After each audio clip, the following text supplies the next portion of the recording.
Here, leading the way through every walk and crosswalk and scarcely allowing them an interval to utter the praises he asked for, every view was pointed out with a minuteness which left beauty entirely behind. He could number the fields in every direction and could tell how many trees there were in the most distant clump. But of all the views which his garden or which the country or the kingdom could boast, none were to be compared with the prospect of Rosings, afforded by an opening in the trees that bordered the park nearly opposite the front of his house. It was a handsome, modern building, well situated on rising ground. It is interesting to note the lack of information about the church, which would have been central to life at Rosings and the parsonage.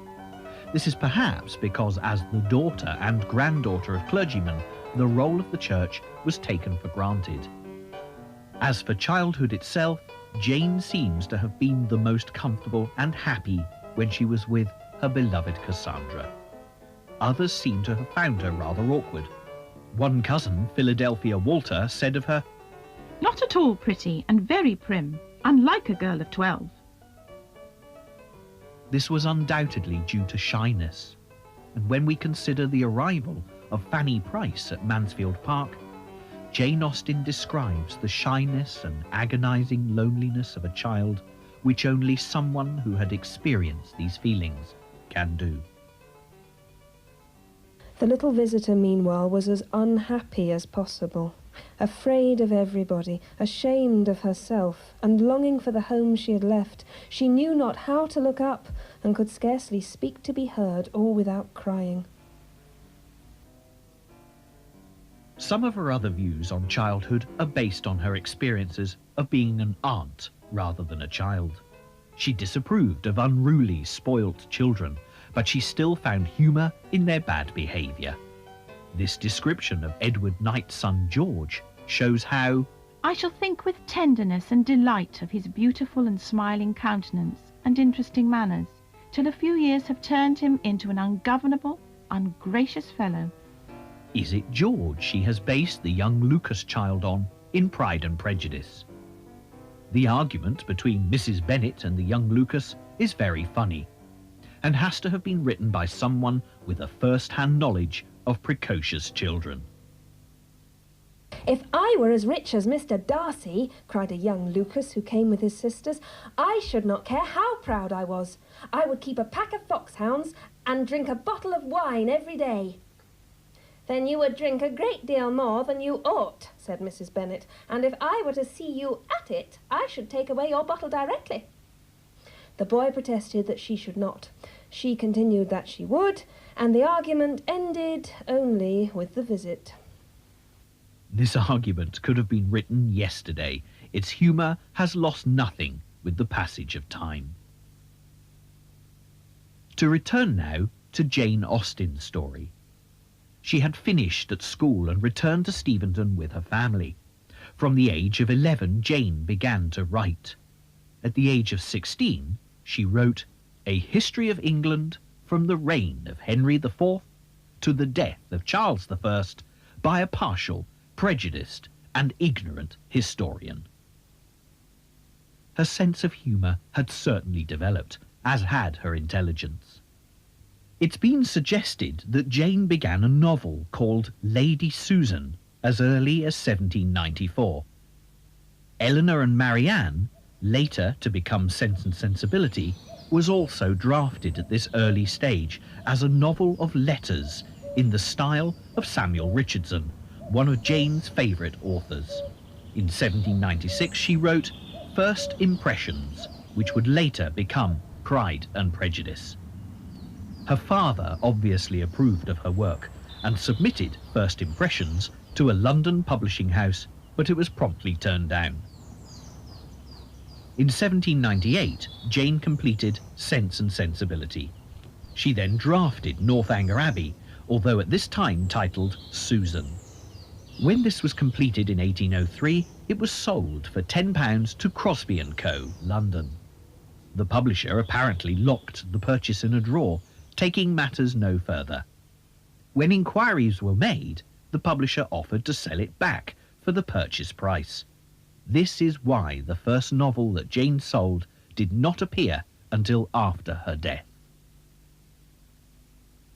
It was at this point in her career that the first big change in her life occurred.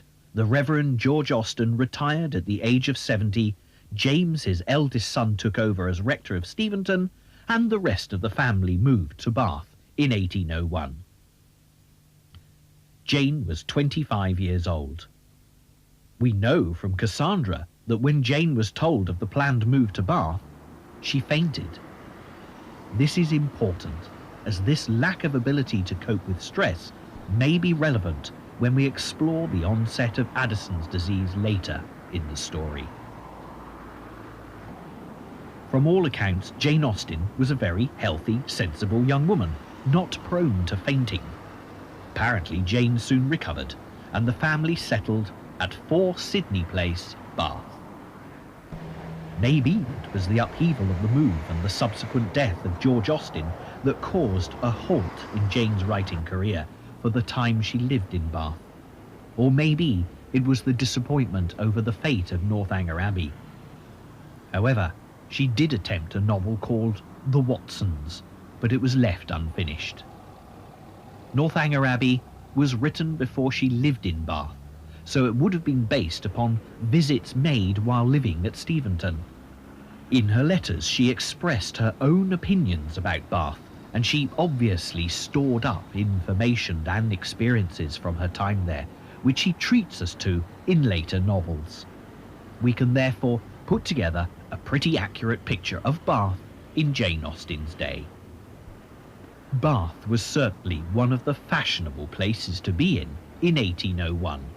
Although we know Jane loved to dance, something she would have had plenty of opportunity to do in Bath, she was somewhat sceptical about the place on her arrival. The first view of Bath in fine weather does not answer my expectations. I think I see more distinctly through rain. The sun has got behind everything, and the appearance of the place from the top of Kingsdown was all vapour, shadow, smoke and confusion. In Northanger Abbey, Jane allows Catherine Morland to be more optimistic. They arrived at Bath. Catherine was all eager delight. Her eyes were here, there, everywhere, as they approved its fine and striking environs, and afterwards drove through those streets which conducted them to the hotel. She was come to be happy, and she felt happy already. It doesn't take very long, though, for Catherine and her friend Isabella to see the shortcomings of Bath. Either this is the case, or Jane Austen is showing us the shortcomings in the young ladies. And when her wishes for fine weather were answered by seeing a beautiful morning, she hardly felt a doubt of it. For a fine Sunday in Bath empties every house of its inhabitants, and all the world appears on such an occasion to walk about and tell their acquaintance what a charming day it is. As soon as divine service was over, the Thorpes and Allens eagerly joined each other. After staying long enough in the pump room to discover that the crowd was insupportable and that there was not a genteel face to be seen, which everybody discovers every Sunday throughout the season, they hastened away to the Crescent to breathe the fresh air of better company. It is interesting at this point to compare the views of Bath shown in Northanger Abbey to those of Anne Elliot's in Persuasion. And Anne, though dreading the possible heats of September in all that white glare of Bath, and grieving to forego all the influence so sweet and so sad of the autumnal months in the country, did not think that, everything considered, she wished to remain. Perhaps Jane uses Anne to convey her own thoughts about Bath. Anne disliked Bath, and did not think it agreed with her. If we look to other sources for information about Bath during the period of time Jane would have lived there, we find that it was the fashionable place to be for the winter season, particularly for the country families who didn't have London accessible to them. There was no doubt a wide variety of society, but the dominant desire of all classes was to be elegant, and what's more, to be seen to be elegant, and cut a dash with as much style as possible. This pretentiousness is probably the key to Jane's difficulties with Bath. It would not have been a comfortable place for her to be creative, but she used her time well, observing the ridiculous nature of fashionable society, which she utilizes to such advantage in later novels. This passage from Emma highlights this. Ah, that's a great pity. For I assure you, Miss Woodhouse, where the waters do agree, it is quite wonderful the relief they give. In my Bath life, I have seen such instances of it, and it is so cheerful a place that it could not fail of being of use to Mr. Woodhouse's spirits, which I understand are sometimes much depressed. And as to its recommendations to you, I fancy I need not take much pains to dwell upon them. The advantages of Bath to the young are pretty generally understood. It would be a charming introduction for you, who have been so secluded in life, and I could immediately secure you some of the best society in the place. A line from me would bring you a host of acquaintance, and my particular friend Mrs. Partridge, the lady I have always resided with in Bath, would be most happy to show you any attentions, and would be the very person for you to go into public with. It was as much as Emma could bear without being impolite.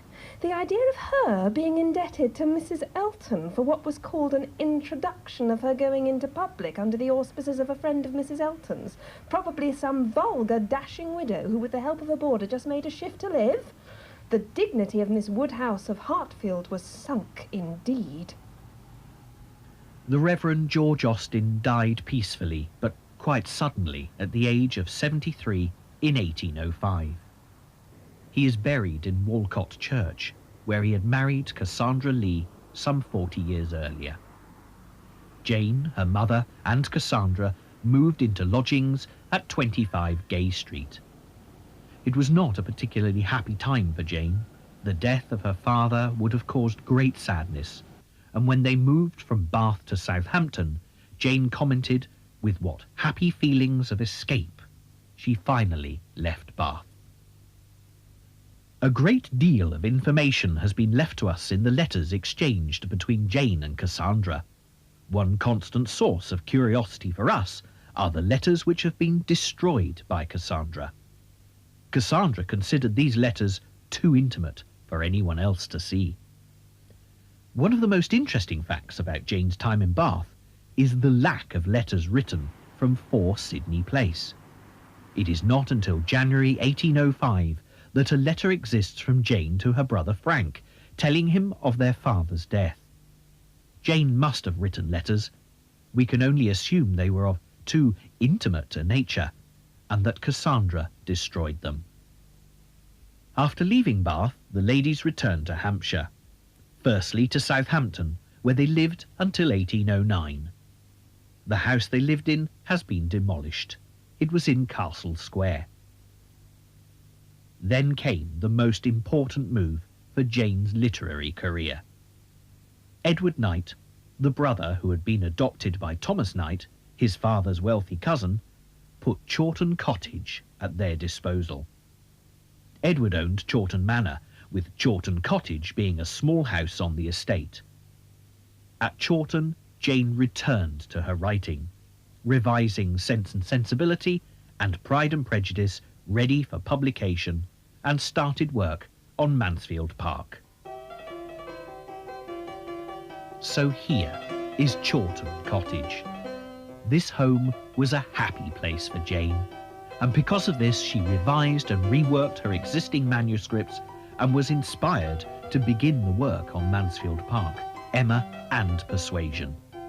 Bearing in mind her early death, we are fortunate that she returned to writing at this stage.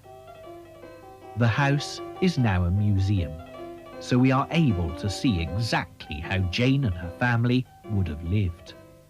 Many of the locations we have already considered, due to the passage of time, have left much to our imaginations. Chawton is the exception. Here time has stood still for us. It is interesting to consider the chain of events which brought Jane to Chawton. We know that the Austen ladies visited Edward and his family at Chawton Great House in the September of 1807.